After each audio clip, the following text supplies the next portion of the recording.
News India 27 नव्या पिढीचं नवं माध्यम। गेल्या 40 दिवसांपासून वर्ग 3 व वर्ग 4चे कर्मचारी आदिवासी विकास भवनासमोर आंदोलन करत आहेत। मात्र शासनाने अद्याप त्यांच्या मागण्या ऐकून घेतलेल्या नाहीत। आंदोलकांचा प्रश्न असा आहे की आदिवासी विकास विभाग हा आदिवासींच्या विकासासाठी आहे की अधोगतीसाठी आहे। हा मोठा संभ्रम निर्माण झाला आहे। आज शिक्षकांना खाजगी कंपन्यांमार्फत भरले जात आहे। त्यामुळे ग्रामीण शिक्षणाची प्रतिमा मलिन होताना दिसते, असा आरोप आंदोलकांनी केला आहे। याआधी आश्रमशाळेतील भोजन व्यवस्था बंद करून खाजगीकरण करण्यात आले होते। आता शिक्षक भरतीतूनही शासन आदिवासी विद्यार्थ्यांचे भविष्य धोक्यात घालत आहे, अशी टीका आंदोलकांनी केली आहे। याच पार्श्वभूमीवर येत्या 25 तारखेला नाशिक तपोवन परिसरातून आदिवासी विकास भवनासमोर विराट जन आक्रोश उल गुलाल मोर्चाचं आयोजन करण्यात आलं आहे।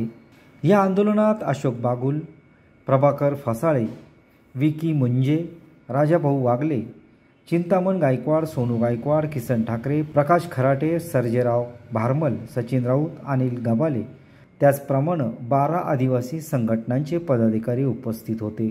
40 दिवसापासून आदिवासी विकास भवनाच्या समोर रोजंदारी कर्मचारी आंदोलनासाठी बसलेले आहेत। दरम्यानच्या कालखंडामध्ये ऊन वारा पाऊस सर्व हे सहन करत असतानाही कोणताही लोकप्रतिनिधी या ठिकाणी इथपर्यंत आलेत, पण त्यांच्यापासूनही कोणत्या प्रकारचा न्याय मात्र या सर्व रोजंदारी कर्मचाऱ्यांना मिळालेला नाही।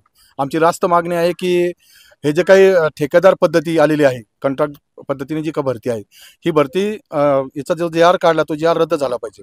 खरं तर गेल्या 40 दिवसापूर्वी आम्ही महोदय राज्यपालांची भेट घेतली आणि राज्यपालांना असं सांगितलं की तुम्ही जो हा का जी आर काढलाय, सरकारने जो काय जी आर काढला कॉन्ट्रॅक्टरी पद्धतीने शिक्षक भरण्याचा, त्यावेळेस आम्ही राज्यपालांना असं सांगितलं की कॉर्पोरेशनच्या स्कूल आहेत, जिल्हा परिषदेच्या स्कूल आहे, स्थानिक स्वराज्य संस्थेच्या स्कूल आहेत, या सर्व ठिकाणी अधिकृत भरती केली जाते आणि जिथे रोजंदारी पद्धतीने शिक्षक भरले जात नाही, पण एकमेव फक्त आदिवासी विकास भवनच का की ज्या ठिकाणी रोजंदारी पद्धतीने आपण शिक्षक भरती करतात। आमच्यावर काही प्रयोग करता की काय?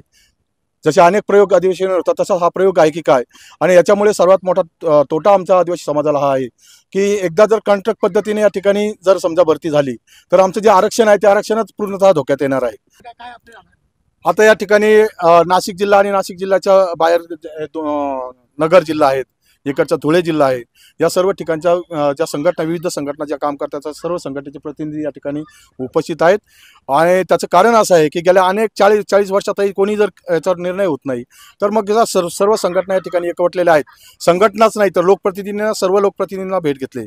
आमदार बोरसे साहेबांची भेट झाली, लामटे साहेबांची भेट झाली आहे, नितीन पवारांची भेट झाली, झिरवळ साहेबांची यापूर्वी अनेक वेळा भेट झालीच आहे, खोसकर साहेबांची भेट झाली आणि जे स्थानिक नगरसेवक आहेत, इथल्या रंजनाताई भानसे मॅडम आहेत, माजी महापौर, या सर्व जेवढे या परिसरात जेवढे लोकप्रतिनिधी आहेत, विविध पक्षाचे लोकप्रतिनिधी, या विविध पक्षाच्या लोकप्रतिनिधींची भेट झाली आणि त्यांचं या ठिकाणी सपोर्ट या सर्व मोर्चाला आहे। आम्ही सर्व संघटना मिळून या ठिकाणी एक दिलाने या ठिकाणी काम करणार आहोत, कारण आम्हाला न्याय हवा आहे। हे जे आंदोलन आहे हे उलगलान जन आक्रोश मोर्चाच्या नावाने हे आंदोलन होणार आहे।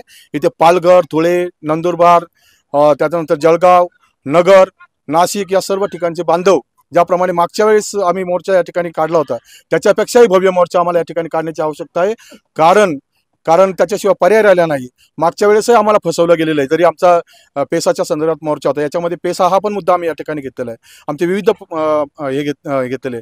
आणि सर्वात महत्त्वाचं म्हणजे आम्हाला सरकारला हे सांगणं आहे की आमच्याकडे जे कॉन्ट्रॅक्ट पद्धतीने शिक्षक भरणार आहे त्याच्यावरती कंट्रोल कुणाचं राहणार आहे, शासनाचं राहणार आहे की त्या ठेकेदाराचं राहणार आहे? कारण आमचा मोर्चा येत्या 25 तारखेला सोमवारी मोर्चा राहणार, तो तपोवनामधून निघणार आहे आणि त्याचा मार्ग आम्ही या ठिकाणी निश्चित केला आहे, पंचवटी तपोवन पंचवटी आणि मधला मार्ग तो या ठिकाणी आदिवासी विकास भवनच्या मोर्चा।